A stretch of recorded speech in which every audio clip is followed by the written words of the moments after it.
하나님의 말씀 보시겠습니다. 사무엘하 9장 1절에서 8절 말씀입니다. 사무엘하 9장 1절에서 8절까지 말씀, 우리 한 절씩 교독하도록 하겠습니다. 다윗이 이르되 사울의 집에 아직도 남은 사람이 있느냐? 내가 요나단으로 말미암아 그 사람에게 은총을 베풀리라 하니라. 사울의 집에는 종 한 사람이 있으니 그의 이름은 시바라. 그를 다윗 앞으로 부르매 왕이 그에게 말하되 내가 시바냐 하니 이르되 당신의 종이니이다 하니라. 왕이 이르되 사울의 집에 아직도 남은 사람이 없느냐? 내가 그 사람에게 하나님의 은총을 베풀고자 하노라 하니 시바가 왕께 아뢰되 요나단의 아들 하나가 있는데 다리 저는 자니이다 하니라. 왕이 그에게 말하되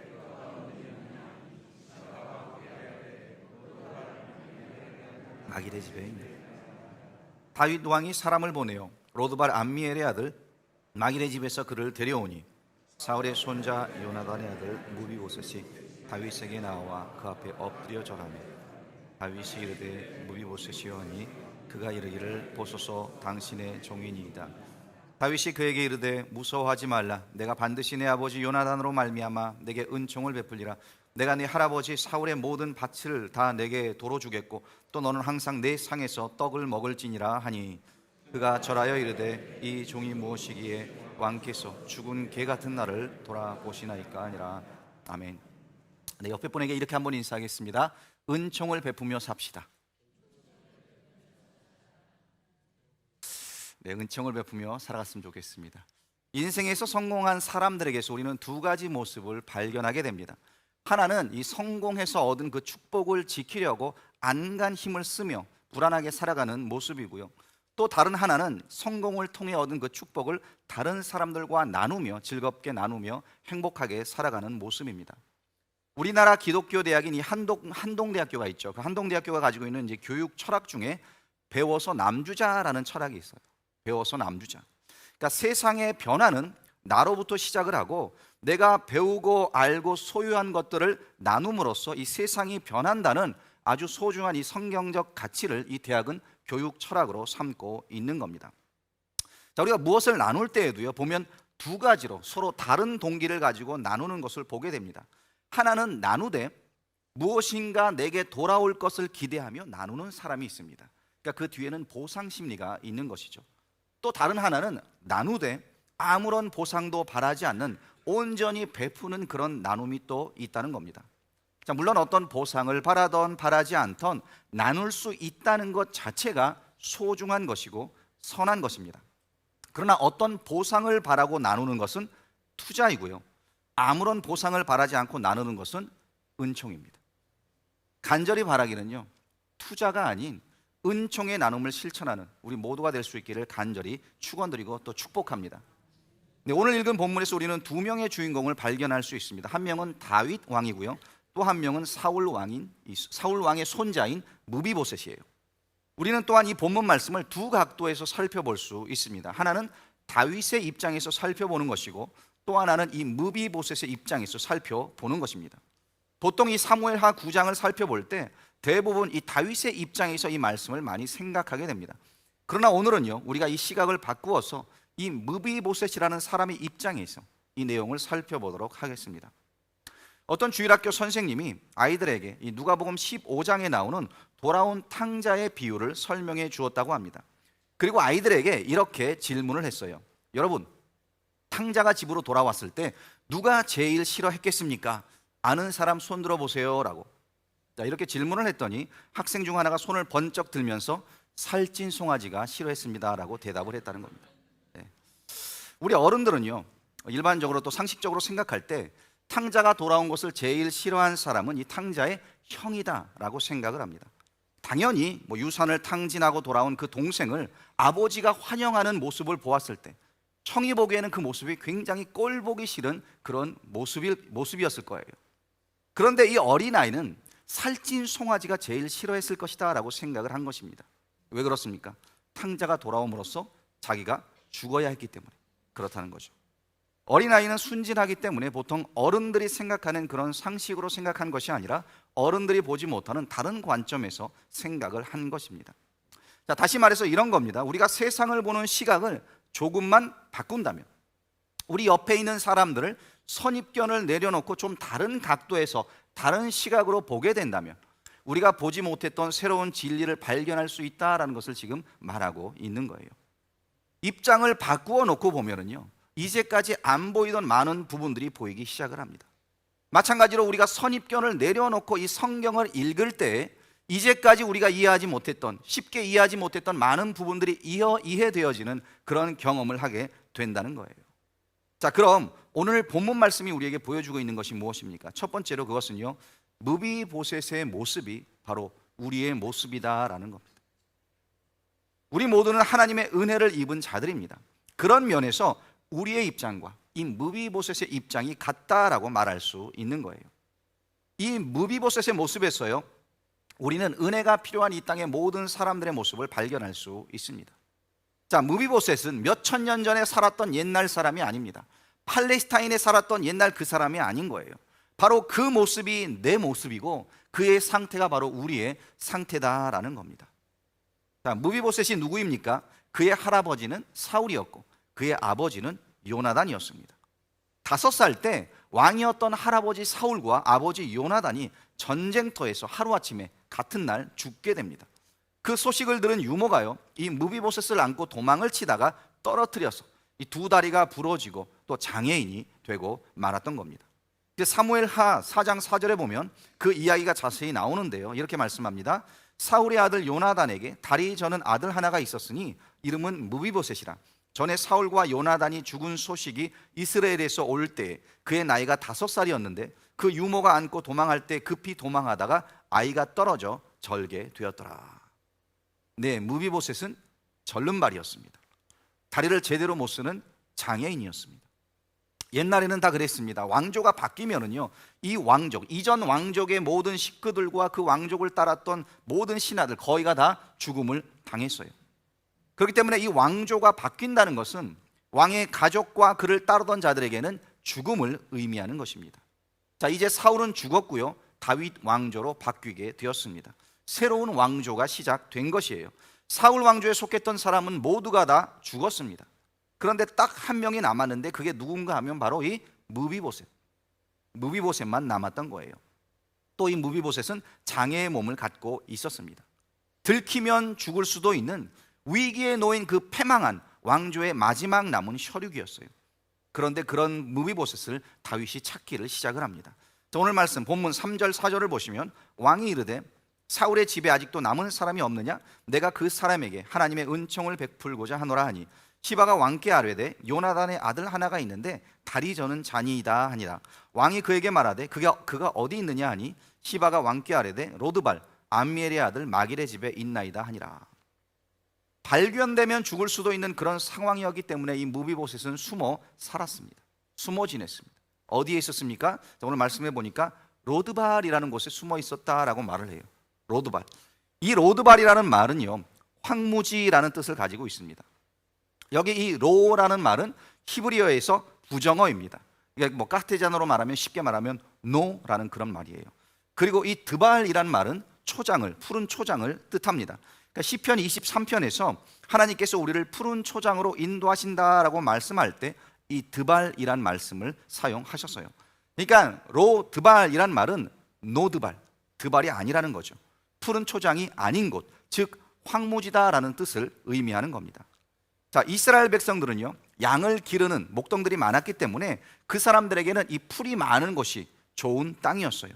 그런데 지금 풀 한 폭이 없는 곳, 황무지, 아무도 없는 그런 곳에 이 무비보셋이 숨어 살고 있었다는 겁니다. 왜 그랬습니까? 들키면 죽는다는 그런 두려움 때문에 숨어 살아야 했던 거예요. 망한 왕조의 혈육이었기 때문에 발각되어서는 안 되었던 겁니다. 그런데 그런 무비보셋을 다윗이 쳤습니다. 그리고 그 숨어있던 무비보셋에게 사람을 보냅니다. 그리고는 자기에게로 오라고, 예루살렘으로 오라고 지금 부르고 있는 거예요. 여러분, 사람이, 이 다윗이 보낸 사람이 무비보셋을 찾아왔을 때 그의 마음에 어떤 생각이 들었을까요? 제일 먼저 무엇을 생각했을까요? 아, 이제 나는 죽었구나. 그동안 이 로드발이라는 곳에 잘 숨어 살았는데, 지금까지 잘 버텼는데 이젠 망했구나, 죽었구나 라는 생각이 들지 않았겠습니까? 그런데 다윗이요, 이 무비보셋을 찾았던 이유가 무엇입니까? 그것은요, 3절에서 말씀하듯이 하나님의 은총을 베풀고자 함이었다라는 거예요. 은혜를 베풀기 위해서, 그를 죽이기 위해서 찾은 것이 아니라 그에게 은총을, 은혜를 베풀기 위해 찾았다라는 겁니다. 자, 이제 이 무비보셋이요, 다윗 왕 앞으로 나아가게 됩니다. 6절에서 8절 말씀을 보시면, 사울의 손자 요나단의 아들 무비보셋이 다윗에게 나와 그 앞에 엎드려 절하며 다윗이 이르되 무비보셋이여 하니 그가 이르기를 보소서 당신의 종이니이다. 다윗이 그에게 이르되 무서워하지 말라. 내가 반드시 내 아버지 요나단으로 말미암아 내게 은총을 베풀리라. 내가 네 할아버지 사울의 모든 밭을 다 내게 도로 주겠고 또 너는 항상 내 상에서 떡을 먹을지니라 하니 그가 절하여 이르되 이 종이 무엇이기에 왕께서 죽은 개 같은 나를 돌아보시나이까 하니라. 지금 어떤 일이 벌어졌나요? 무비보셋이 무엇을 경험했습니까?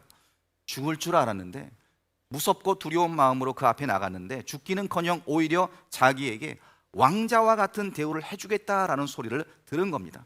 이제 앞으로 내 상에서 같이 떡을 먹자, 이제 이곳에 같이 살자. 자, 보세요. 무비보셋이 뭐라고 고백하냐 하면 이 종이 무엇이기에 왕께서 죽은 개 같은 나를 돌아보시나이까 하니라고 말하고 있어요. 그러니까 자기 자신이 다윗 앞에 가면 나는 죽은 개다라는 그런 마음을 먹고 지금 나왔다는 거예요. 여러분, 이곳에서 우리는 굉장히 중요한 진리를 하나 발견할 수 있습니다. 그것은요, 무비보셋의 심정이 바로 우리의 심정이고 그의 자세가 바로 우리의 자세라는 거예요. 이곳에서 우리는 하나님의 그 은혜의 표상을 발견할 수 있습니다. 무비보셋을 통해서 우리는 죄 가운데 죽음을 두려워하며 숨어 살고 있는 그 인간의 모습을 상상해 볼 수 있다는 거예요. 여러분들, 우리가 예수를 믿기 전에 어떤 모습으로 살아갔습니까? 아담과 하와가 범죄했을 때 그들이 어떤 모습을 보여주었습니까? 그것은 하나님으로부터 숨는 거였습니다. 두려워서. 우리가 예수를 믿기 전 얼마나 이 죽음을 두려워하며 살았습니까? 두려워서. 이 무비보셋은요, 한때 왕과 함께 교제를 나누었던 왕족이었어요. 왕자로 살았던 인물입니다. 우리 인간도 마찬가지죠. 타락하기 전에는 하나님과 교제를 나누던 하나님의 형상과 그 모양을 소유했던 최고의 피조물이었습니다. 그런데 타락했습니다. 범죄했습니다. 추락된 인생이 되었습니다. 그리하여 사망이 우리 가운데 들어오게 된 것이에요. 그 다음부터는 이 로드발의 인생이 되어서 우리를 기다리고 있는 사망 앞에 두려움을 안고 살아가야만 했다라는 겁니다. 마찬가지로요, 이 무비보셋도 추락을 경험했습니다. 쫓기는 인생이 되었습니다. 황무지 속에 사는 그런 로드발의 인생을 그가 살았던 겁니다. 다 잃어버렸어요. 그랬던 그가 이제 왕의 부름을 받습니다. 그리고 잃어버렸던 그의 그 왕자권을 회복하는 놀라운 은총을 입게 된 것입니다. 마찬가지죠. 여러분, 예수님께서 우리를 부르셨어요. 예수님께서 십자가의 피 흘리심으로 말미암아 우리가 잃어버렸던 그 하나님의 관계가 된 겁니다. 하나님의 자녀가 된 겁니다. 이 모든 것이 무엇으로 말미암아 이루어진 것입니까? 그것은 바로 하나님의 은혜로 말미암아, 은총으로 말미암아. 그런 면에서 지금 무비보셋이 다윗의 은총을 입고 있는 이 모습 가운데 우리는 하나님의 은총을 입은 우리의 모습을 발견할 수 있어야 하는 겁니다. 자, 두 번째로 이 무비보셋은요, 무조건적인 은총을 입었습니다. 그렇습니다. 은혜는요, 무조건적으로 베풀어진 그런 은혜입니다. 이것이 바로 은총이에요. 자, 나 또한, 우리 또한 이 무비보셋과 마찬가지로 장애인이었고요, 아무것도 없었어요. 추락한 모습으로 살아가고 있었습니다. 소망도 없이 죄로 인해 죽을 수밖에 없는 그런 절망의 인생이었는데 오직 은혜로 말미암아 죄사함 받고 영생을 받고 잃어버렸던 그 하나님의 자녀됨, 그 자격까지 우리가 회복하게 되는 것입니다. 여러분, 은혜가 무엇입니까? 아무 받을 자격이 없고 한 일도 없고 심지어 되갚을 수 있는 그런 여건이 하나도 없는 사람에게 하나님께서 부어주시는 무조건적인 사랑, 그것이 바로 은혜입니다. 우리는요, 은혜 받을 자격이 없습니다. 그럼에도 우리 모두는 은혜를 필요로 합니다. 안 그렇습니까? 하나님의 은혜 없이는 하루도 살 수 없는 겁니다. 이 자리에 참여한 모든 성도님들도 마찬가지라고 생각을 합니다. 우리는 인생에서 피곤한 삶을 삽니다. 쫓기는 인생을 삽니다. 여기저기 세상의 파도와 부딪히면서 영혼이 상하고 육체가 상한 많은 사람들이 있습니다. 깨어지는 꿈이 있습니다. 그렇지 않습니까? 그럼 어떻게 그런 인생에서 회복을 경험할 수 있는 겁니까? 하나님의 은혜가 임하면 회복될 수 있는 겁니다. 믿으십니까? 하나님의 은혜가 임하면. 우리 가운데 많은 분들이 이런 생각을 하시는 분들이 계시죠. 아, 나도 한때는 좋은 때가 있었는데, 나도 젊었을 때는 잘 나갔는데, 그런데 무너졌습니다. 다 지난 일입니다. 현재는 이 로드발, 황폐한 인생을 살아가고 있습니다. 그 가운데 일어날 수 있는 비결이 어디 있습니까? 이런 사람에게 필요한 것이 바로 은혜라는 거예요. 은총이 필요합니다. 여러분, 우리가 예배를 드리는 이 주 목적이 무엇입니까? 예배는요, 하나님의 은혜를 받아들이는 시간입니다. 하나님의 은혜가 부어지는 시간이에요. 그래서 고린도후서 6장 2절에 보면 사도 바울이 놀라운 말을 하고 있습니다. 이르시되 내가 은혜 베풀 때에 너에게 듣고 구원의 날에 너를 도왔다 하셨으니 보라 지금은 은혜 받을 만한 때요 보라 지금은 구원의 날이로다. 바울이 언급하고 있는 이 말씀은 이사야서 49장 8절의 말씀을 그가 인용하고 있는 거예요. 바벨론에 의해 완전히 무너지고 황폐해진 그 예루살렘 성을 향해서 하나님께서는 회복과 이 구원의 약속을 선포하셨습니다. 그러면서 지금 뭐라고 말씀하십니까? 지금은 은혜 받을 만한 때요. 아무 때나 은혜를 받는다는 것이 아니에요. 하나님의 은혜를 주시기로 작정한 때가 있고 회복을 위해 우리를 부르실 때가 있다라는 겁니다. 여러분, 예배 자리에 나오실 때마다, 하나님의 말씀을 들으실 때마다 그때가 바로 하나님이 예비하신 이 은혜 받을 만한 때다라는 것을 기억하시기 바랍니다. 그렇게 은혜를 사모하며 회복을 사모하며 치유를 사모하는 마음으로 예배에 나올 수 있어야 합니다. 왜입니까? 왜냐하면 주님의 은혜를 받을 때에만 우리 삶이 온전히 회복되어지기 때문에 그런 거예요. 제가 이제 작년에 담임 목사가 되면서 주일마다 이제 이렇게 설교를 하게 되지 않았습니까? 그때마다 이제 몇 분의 이제 장로님들도 그렇고 이런 말씀을 해주신 분들이 계세요. 주일날 성도들은 그 받은 말씀을 가지고 그 입은 은혜를 가지고 일주일을 살아간다고. 얼마나 그게 저한테 부담이 되는지 모릅니다. 그래서 제가 오늘 만약 죽을 쓰면, 설교에 죽을 쓰면 여러분 일주일 동안 죽 먹고 힘없이 사셔야 되잖아요. 저를 위해서도 기도 많이 해주시기 부탁드립니다. 그런데 그런 거죠. 우리가 예배를 통해 은혜를 경험하고 하나님의 은혜를 힘입어야지만 또 세상에서 살아갈 수 있는 그런 능력을 얻게 된다는 겁니다. 오늘 무비보셋 말씀을 보니까 은혜를 경험하고 있습니다. 은혜 받을 만한 때가 되었고 왕의 부름에 응답해서 그 앞에 나아갈 때 놀라운 은총을 입었다는 거예요. 3절을 다시 보시면요, 왕이 이르되 사울의 집에 아직도 남은 사람이 없느냐? 내가 그 사람에게 하나님의 은총을 베풀고자 하노라. 아니 시바가 왕께 아뢰되 요나단의 아들 하나가 있는데 다리 저는 자니이다 하니라. 여러분, 은혜의 본질이 무엇인지 아십니까? 왕이 지금 묻고 있어요. 내가 은총 베풀기를 원하는데 그 은혜를 받을 사람이 누가 없느냐? 그랬더니 이 시바라는 종이 이렇게 말을 합니다. 한 명 있기는 한데 다리를 접니다. 절뚝발이입니다. 절름발이입니다. 자, 무슨 이야기입니까? 은혜 받을 만한 자격이 없는 사람이라는 거예요. 왕궁으로 데려올 만한 그런 인물이 지금 못 된다는 겁니다. 장애인입니다. 그런데 다윗이 지금 뭐라고 말합니까? 그것에 대해 묻지 않고 문제 삼지도 않습니다. 몇 급 장애인이냐고, 심지어 그 불구가 얼마나 심하냐고 궁금해하지도 않습니다. 다윗이 뭐라고 하냐면 그가 어디 있느냐? 그가 어디 있느냐? 무슨 말이에요? 데려오라는 거예요. 상관없다. 그냥 데려오라는 거예요. 여러분, 그렇습니다. 하나님은요, 우리의 어떤 조건을 보신 게 아니죠. 우리의 어떤 상태를 보신 게 아니죠. 그냥 사랑해 주신 거예요. 그냥 불러주신 겁니다. 여러분, 이것이 은혜입니다. 은혜는요, 까다롭지 않습니다. 은혜는 그 은혜 받는 사람이 사랑받을 만한 어떤 일을 했는지 묻지도 않습니다. 은혜는 상대방의 반응이나 능력과도 관계가 없습니다. 은혜는 일방적입니다. 은혜는 받을 자격이 없고 받을 만한 일도 한 일이 없고 되갚을 능력도 없는 사람인데 그럼에도 무조건적으로 주어지는 것이 은혜다라는 겁니다. 그래서요, 은혜는요, 그 사람의 태도나 자격 그런 것을 따지지 않아요. 무조건적이다라는 겁니다. 그래서 누구 없느냐라고 했을 때 여기 있습니다라고 하면 그걸로 된 것입니다. 그를 데려오라. 이것이 은혜인 겁니다. 품어주는 거예요. 그래서 우리가 이 은혜를 많이 경험하는 공간이 어딘가 하면 바로 가정이라는 공간이에요. 그래서 아무리 잘못한 자녀가 있다 할지라도 어머니의 품속으로 들어가면 그 품에 안기면 다 용서가 되는 겁니다. 그것이 은혜입니다. 여러분, 우리가 교회에 나올 때 이 은혜를 느껴야 합니다. 주님의 품에 안겨서 그 어떤 죄인도 아무리 무능력한 사람이라 할지라도 아무 가능성이 없어 보인다 할지라도 주님이 품어주신다는 것을 우리가 함께 서로 느낄 수 있어야 한다는 거예요. 그래서 은혜는요, 그 사람의 조건, 자격을 따지는 것이 아닙니다. 무조건 품어주는 것이 은혜입니다. 오늘도 우리가 하나님 앞에 은혜를 위해서 나왔습니다. 하나님 앞에 우리가 무엇을 잘했다고 우리가 내세울 수 있겠습니까? 내 자격, 그거 묻지 않으신다는 거예요. 내가 얼마나 무능한지 그것도 하나님 따지지 않으십니다. 하나님은요, 그냥 우리에게 은혜 주시기를 원하시는 분이세요. 그래서 그 은혜를 받을 때 우리의 상처가 회복이 됩니다. 그 은혜를 받을 때 우리가 위로를 얻습니다. 그 은혜를 받을 때 다시 한번 세상에 나가 주의 이름으로 싸울 수 있는 힘을 얻게 됩니다. 이것이 산 예배이고요, 이것이 바로 하나님께서 주시는 은혜의 역사라는 거예요. 자, 그리고 여기 우리가 기억해야 할 것이 하나 있습니다. 세 번째로, 그것은요, 하나님의 은총은 은혜를 이미 받은 사람을 통해 흘러가게 되어 있다는 거예요.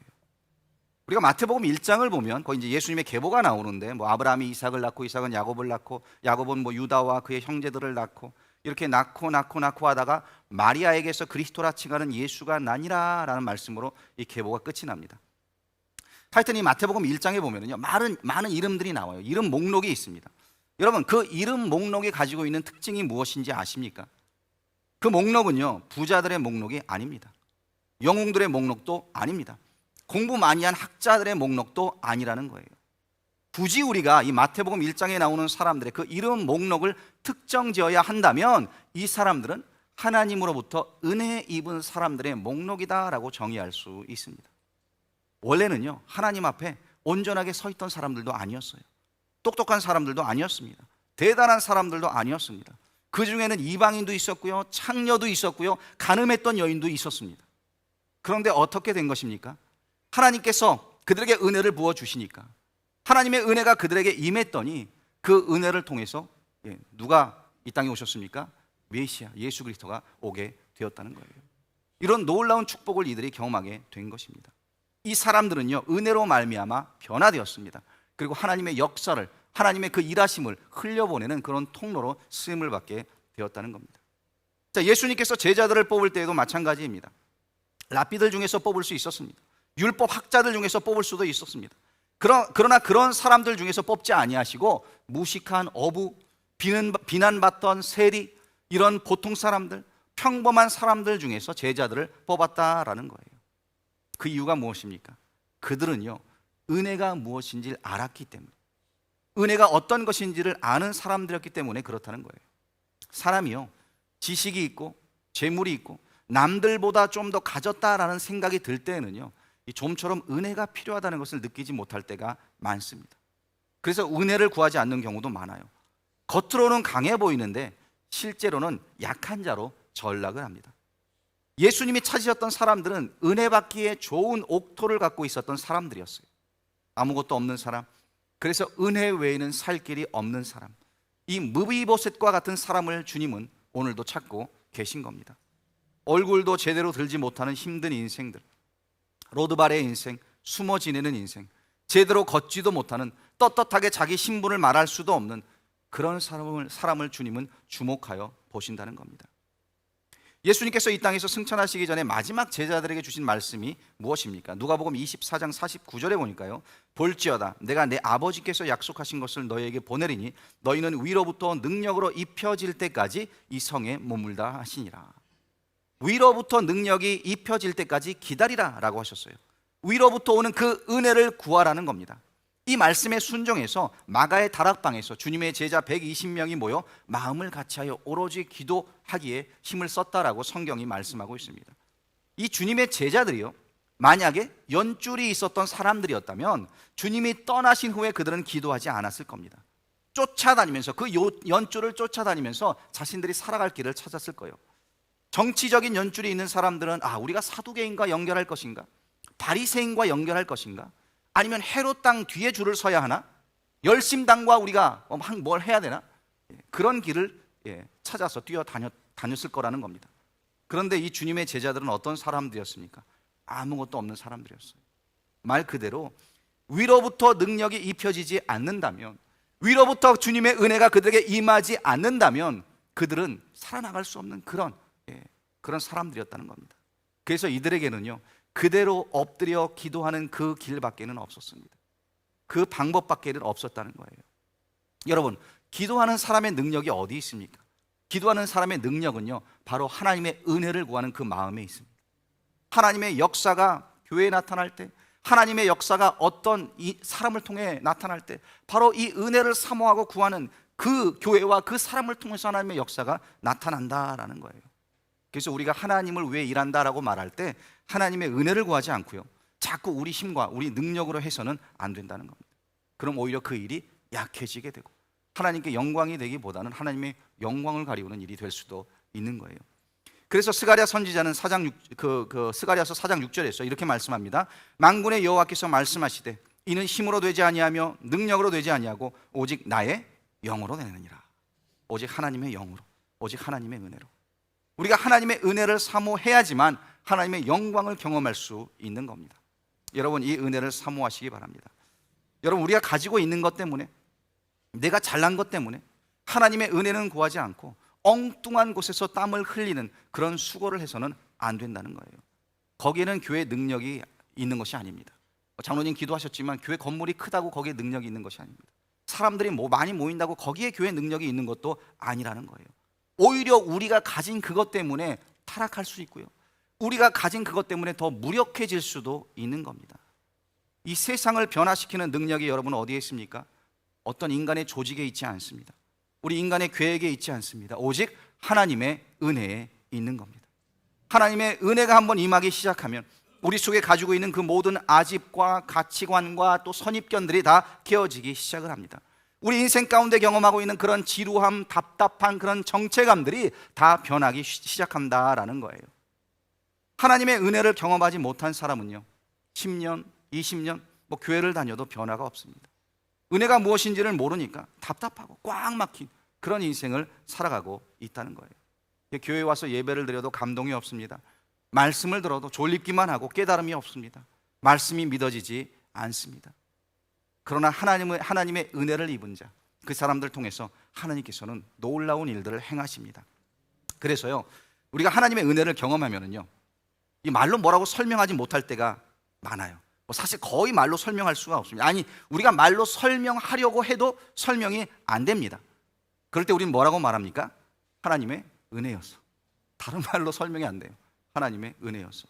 사도 바울이 그런 고백을 하죠. 나의 나 된 것은 다 하나님의 은혜로 된 것이다. 이것이 정답입니다. 여러분, 우리 교회 위에, 우리 삶 위에 하나님의 은혜가 임해야 합니다. 이 무비보셋이요, 어떻게 왕의 식탁에 앉아 같이 밥을 먹을 수가 있었습니까? 설명이 되지 않습니다. 이 무비보셋이 지식이 있었기 때문이 아닙니다. 그의 이름이 특이해서 그런 것도 아닙니다. 장애인 대표로서 그가 그 자리에 앉은 것도 아닙니다. 설명이 되지 않습니다. 굳이 설명해야 된다면 딱 한 가지, 다윗이 그에게 베푼 은혜, 은총, 그 은혜 때문에 그렇게 할 수 있었다는 거죠. 하나님의 은혜가 임했는지 안 했는지는요, 그 사람의 말을 들어보면 알 수 있습니다. 항상 내가 이런 1인칭 고백을 하는 사람은 사실 은혜를 모르는 분이세요. 그러나 하나님의 은혜가 임하게 되면은요, 하나님이 주님이 하셨다라고 말을 하기 시작을 한다는 겁니다. 하나님이 내 삶을 변화시켰다, 하나님이 복을 주셨다, 하나님이 모든 것을 이루셨다. 이것이 바로 은혜 받은 사람의 모습인 겁니다. 그래서 은혜를 받아야지만 우리가 또한 은혜를 베풀 수 있는 겁니다. 여러분, 다윗을 한번 보세요. 다윗의 위대함이 무엇입니까? 다윗은요, 한마디로 얘기해서 하나님으로부터 은혜를 받은 사람입니다. 한량없는 은혜를 그가 받았습니다. 은혜를 받으니까 지금 은총을 베풀 수 있는 그런 사람으로 그가 변화된 것이에요. 다윗은 하나님으로부터 은사와 권능을 받았습니다. 그러나 그 권능을, 그 능력을 다른 사람 위에 군림하는 그런 일에 사용하지 않았다는 거예요. 다윗은요, 하나님께서 주신 그 능력, 그 은혜, 그 모든 것을 가지고 제일 먼저 생각한 것이 무엇이냐 하면, 내가 누구에게 이 은혜를 베풀까? 내가 누구와 이 은총을 나눌까라는 생각을 그가 먼저 했다는 거예요. 1절을 한번 보시기 바랍니다. 다윗이 이르되 사울의 집에 아직도 남은 사람이 있느냐? 내가 요나단으로 말미암아 그 사람에게 은총을 베풀리라. 내가 은총을 베풀리라. 그렇습니다. 여러분, 우리가 하나님으로부터 은혜를 입었다면요, 다윗의 이 태도가 우리 가운데도 있어야 합니다. 내가 누구에게 은총을 베풀까? 누구에게 이 은혜를 나눌까? 이런 모습을 가져야 한다는 거예요. 너희가 거저 받았으니 거저 주어라 라고 예수님께서 말씀하셨습니다. 우리가 받은 은혜, 우리가 받은 복음, 우리가 사랑하는 그 예수님의 그 모든 축복들 나누어 주시며 살아가시기를 부탁드립니다. 그렇게 하나님 앞에 은혜를 베푸는 자로 우리가 부르심을 입었다는 것을 여러분 기억하시고 세상에 은혜를 베푸는 그런 모든 예수 그리스도의 제자들이 되시기를 간절히 축원드립니다.